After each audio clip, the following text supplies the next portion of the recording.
Ya kuyachakata na kwenye line ya simu tunaendelea kumtafuta mchambuzi mkongwe na wa muda wote Ali Mayai Tembele kuhusiana na hiki ambacho kimetokea. Yeye ana maoni gani, lakini pia imekaaje kwa timu ya wananchi Young Africans licha kuwa na alama 8. Ali Mayai Tembele, habari za saizi? Safi bwana, habari. Nzuri kabisa. Upo live kupitia Kawabe Media? Ndio bwana. Tuanzie kwa timu zetu za Tanzania kufanya vibaya msimu wa kombe la shirikisho, lakini pia ligi ya mabingwa barani Afrika. Kwako wewe, Young Africans licha ya kuwa na alama 8 lakini wameshindwa kuqualify kuelekea robo finali. Kwanza lilikuwa ni group la namna gani, lakini Young Africans walideserve kutolewa kwenye hatua ya makundi? Of course, kutokana na hiyo yenyewe inathibitisha kwamba changamoto, unajua msimu huu walivyoanza mabadiliko yalifanyika kidogo, yale ilionekana haikuwa imara kama ilivyokuwa msimu uliopita. Yale mabadiliko kidogo yaliyofanyika hapa mwanzoni, na ndio sababu hata zile mechi za mwanzo haikuperform kama ilivyoperform katika hizi mechi hizi. Sasa moja kati ya kitu ambacho imekuwa ni fundisho ambalo linathibitisha wanatakiwa walirekebishe kwenye misimu inayokuja. Kutokuwa na mkakati wa muda mrefu ni changamoto kweli kwa vilabu vyetu, kwa sababu utapanga mkakati wako msimu huu, alafu msimu ujao atakuja kocha mwingine atapanga mkakati wake, msimu makocha yanabadilika. Kwa hiyo kitu ambacho kinapelekea yani kupanda na kushuka. Hiyo ni miongoni mwa kitu ambacho kwa Yanga ni moja kati ya sababu iliyopelekea kutokuperform katika zile mechi za mwanzo walizoanza. Tofauti na hivi sasa hivi wameshaanza kurejea, na hata usajili waliofanya wadilisha logo ni moja kati ya maeneo ambayo wameweza kufanyia kazi vizuri, lakini tayari wamepitwa na muda na tayari hawajafanikiwa. Kwa hiyo ni moja kati ya fundisho ambalo wanatakiwa wajipange kwa misimu inayokuja. Unadhani labda sasa timu zetu tunaposema kwamba zijipange kwa ajili ya msimu unaokuja, hususan tukizungumzia kwa upande wa Young Africans, kubwa zaidi kwenye upande wa sajili, unaona zinatosha moja kwa moja kucompete na vilabu vya wenzetu kama Ahli, AS FAR Rabat na Mamelodi? Kwa performance kwa kweli, unaona kwa performance ambayo wameperform kwa kweli, hata jana ukiangalia performance ndio unaona kabisa kwamba performance ni ya kiwango cha juu. Ndio kuna changamoto kwenye eneo la finishing, lakini ni moja kati ya eneo ambalo inatakiwa waendelee kuliboresha, kwa maana kwenye kumaliziaji, kwenye kufunga magoli. Ni moja kati ya maeneo ambayo wanatakiwa kuendelea kuboresha, hasa katika mashindano, hizo mechi zenye ushindani kubwa, ushindani kama ambao wanakutana nao na kina Al Ahly na kina hao kina FAR Rabat na kina JS Kabylie. Ni moja kati ya mifano sahihi ya kujipanga kuweza kuwa na wachezaji ambao wanaweza wakawa wanacheza wanashindana katika mechi hizo, na sio tu mechi za NBC Premier League, hapana, mechi hizo za kiwango hicho cha juu katika kombe la klabu bingwa au hata kombe la shirikisho. Bwana Ali Mayai, sisi tukushukuru kwa wakati wako. Shukrani sana kwa kuungana nasi. Asante sana bwana, shukrani sana bwana. Bwana, huyu ni Ali Mayai Tembele, miongoni mwa wachambuzi nguli, lakini pia huyu aliwahi kukidimua katika klabu ya Young Africans. Alikuwa ni kitasa cha maana kweli kweli enzi hizo. Sawa, Ali Mayai ametoa maoni yake kulingana na hiki ambacho kimetokea hivi sasa. Grupu la Simba, Sadio Mane ndiye ambaye ameenda na Esperance de Tunisia. Kabla tujarudi kwako Mnyangindo, tunafanya jitihada za kumtafuta msemaji wa kikosi cha wekundu wa Msimbazi Simba, Ahmed Ally, kuhusiana na hiki ambacho kimetokea. Ni kama mara baada ya mchezo kumalizika alishawishika na performance ya Simba na kusema kwamba bado akiwa anaendelea kutumika. Tuendelea kutafuta jitihada za kumpata kwa Simba. Ni kama Ahmed amezungumza kauli kwamba mashindano ya ligi ya mabingwa barani Afrika yangeanza hivi sasa, basi wangekuwa mbali na wangefika mbali. Hii kauli tunaiwekaje Mnyangendo? Hiyo kauli bwana inakuwa imepatiwa majibu na Mayai Tembele sasa hivi tu hapo. Ni kwamba hivi vilabu vyetu bado vina utoto mwingi, kuanzia viongozi, wanachama mpaka na mashabiki wake na wachezaji pia. Kwa sababu wewe unashindwa vipi kujiandaa tangu asubuhi? Unajua kabisa kwamba mimi nakwenda kazini. Asubuhi hujifanyii maandalizi. Haya, maandalizi yatakiwa yaanze jana jioni kuhusu shughuli ya leo. Mfano sisi tunafanya kipindi hapa, tuko live hapa, au sio? Hiki kipindi kimeandaliwa tangu jana. Simba na Yanga wanashindwa kuandaa vilabu vyao tangu jana. Au sio bwana? Kila siku unasubiria dirisha dogo.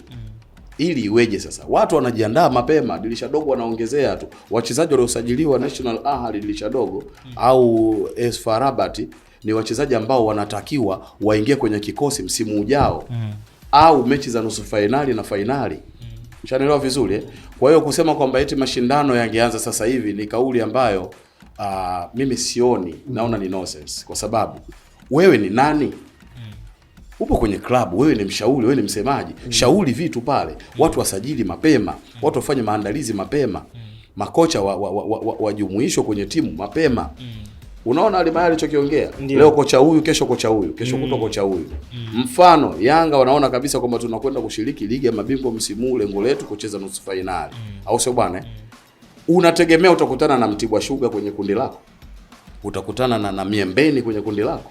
Utakutana na Vigingi. Angalia Yanga walikoangukia, wameangukia kwenye timu ambazo zote zina mitaji mikubwa ya kipesa. Lakini kingine naweza nikasema miongoni mwa kitu ambacho pia kinaiandaa mama anasema kinapelekea Young Africans kutokufanya vizuri ni pia siasa za viongozi. Naweza nikasema hivyo. Unajua ilinukuliwa kauli ya Rais wa Young Africans Engineer Harris kwenye mkutano mkuu akisema kwamba malengo ya klabu yao msimu huu wa 25-26 klabu bingwa ni kuishia hatua ya makundi. Sijui umeelewa. Yeah. Ni kauli ambayo imekaa kisiasa zaidi, kwa maana kwamba ukiangalia amejidefend kwamba sasa hivi huwezi kumlaumu kwa chochote kwa sababu wameachieve, walikuwa wanataka overachieve kuelekea hatua ya robo finali. Kwa hivyo malengo ambayo wamejiwekea kama mkakati wao wa kwanza ilikuwa ni kuishia hatua ya makundi ambao which tayari wao wamefanya hivyo. Kwa hivyo kitendo cha kuzungumza hivi pia kinapelekea kudondosha hata ari ya upambanaji. Wachezaji tangu walipofika hatua ya makundi walishaona tayari tumeshawapa mashabiki wetu kila ambacho wanakihitaji. Kwa hivyo hakuna cha ziada tena. Baadaye wanakuja kushtuka sasa, kumbe inawezekana, na hakuna mafanikio ya ghafla namna hiyo.